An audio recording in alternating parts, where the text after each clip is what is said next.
علامہ صاحب یہ فرمائیے گا کہ افطار کے وقت جب انسان جسمانی طور پر نحیف ہوتا ہے، ویک فیل کر رہا ہوتا ہے، ایک کافی دیر بھوکا پیاسا رہا ہوتا ہے، اس وقت ذکر الہی کی جو حلاوت ہے، جو اس سے جو روح کو کیسے توانا کرتی ہے، ایک تو ہم انرجی لیتے ہیں کھانے پینے سے، لیکن ہماری روح کو بھی انرجی چاہیے ہوتی ہے، تو اس وقت فرمائیے گا۔ جی نظام صاحب، اس بارے میں تو سیدنا عبداللہ بن عمر رضی اللہ تعالی عنہما کا عمل موجود ہے کہ وہ اپنے گھر والے سارے جتنے بھی افراد ہوتے تھے ان کو اکٹھا کر لیتے، تو وہ اسپیشل اللہ تعالیٰ کے حضور ہاتھ اٹھاتے اور دعا کرتے اور اپنے اہل و عیال کو بھی اس دعا میں شامل کرتے۔ ہمارے عموماً افطاری کے موقع پہ جو ہے وہ زیادہ کھانے پینے اور اکٹھا کرنے اور دسترخوان پہ توجہ ہوتی ہے، جی، خاص کر خواتین حضرات جو ہیں وہ زیادہ اس وقت مصروف ہوتی ہیں کھانے ہاں جی، بنانے معاملات میں یا معاملات، لیکن اصل دعا کی قبولیت کا وہ وقت ہوتا ہے۔ اگر اس وقت زیادہ توجہ جو ہے وہ ذکر و اذکار پر اور دعا پر کی جائے، کیونکہ دعا جو ہے بذات خود ایک اللہ تعالیٰ کا ذکر ہے، ذکر، جی جی، تو اس وقت خاص وہ وقت ہے قبولیت کا، اور اس وقت زبان میں بھی جو بو ہے وہ اللہ تعالیٰ کے ہاں انتہائی پسندیدہ ہے، اور اس وقت وہ الفاظ اگر اللہ تعالیٰ کے ذکر کے زبان سے نکلیں تو ایک لحاظ سے میں اس کو اس طرح بھی کہہ سکتا ہوں کہ یہ الفاظ رسول اللہ صلی اللہ علیہ وسلم کا جھوٹ ہے، جس طرح ہم کھانے پینے میں جھوٹ کسی بزرگ کا جی، استعمال کرنا لینے کو سعادت سمجھتے ہیں، تو یہ نبی صلی اللہ علیہ وسلم کا جھوٹ بھی ہے کہ حضور نے یہی الفاظ اپنی زبان سے ادا کیے۔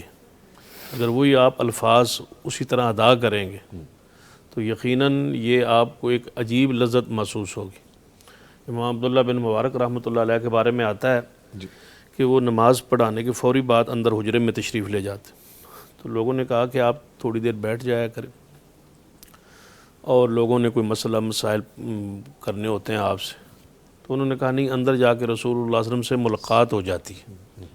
لوگ بڑے حیران ہوئے کہ اندر حجرے میں ملاقات کیسے؟ فرمایا جب حدیث کے الفاظ پڑھتا ہوں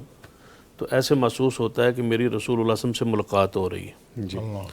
تو وہ الفاظ جو نبی صلی اللہ علیہ وسلم نے سکھلائے ہیں اگر وہ الفاظ پڑھے جائیں تو گویا آپ نے نبی صلی اللہ علیہ وسلم کا جھوٹ پی لیا ہے، اور یہ بڑی سعادت کی بات ہے کہ مسنون الفاظ آپ کی زبان سے نکل رہے ہیں، اور یقیناً وہ رسول اللہ صلی اللہ علیہ وسلم کے الفاظ مقبول ہیں، تو آپ کی بھی انہی کی اتباع میں وہ الفاظ مقبول بھی ہو جائیں۔ ٹھیک ہے، اور محدثین کرام نے یہ بات لکھی ہے کہ ہمارے اذکار جو ہوتے ہیں اس میں پرہیز نہیں ہوتی اکثر، کہ اذکار تو ہم کرتے ہیں مسنون، لیکن گناہوں سے یا فوش باتوں سے جب پرہیز نہیں کرتے تو اس کے اثرات کم ہو جاتے، تاثیر ہمیں وہ نصیب و علاوت نصیب نہیں ہو سکتی اس پرہیز نہ کرنے کی وجہ سے۔ زبان سے زیادہ یعنی فوش باتیں، چغلی، غیبت یا دیگر گناہوں کو جب نہیں چھوڑتے تو اس وجہ سے وہ تاثیر تھوڑی سی کم ہو جاتی ہے، لیکن تاثیر پھر بھی اس میں قائم ہے، لیکن اس میں کمی بھی ضرور واقع ہوگی۔ یا ایک اور صورت بھی محدثین نے بیان کی ہے، وہ یہ ہے کہ ہم ان پر ہمیشگی نہیں کرتے اذکار پر، دوام جو ہے نا وہ بہت ضروری ہے۔ اس کی مثال بیان کی ہے ایک محدث نے، وہ بڑی پیاری ہے، کہتے ہیں کہ ایک دن بندہ سیر ہو کے زیادہ کھا لے جی، اور پھر کئی دن مسلسل جو ہے وہ فاقے کاٹے تو اس کو صحت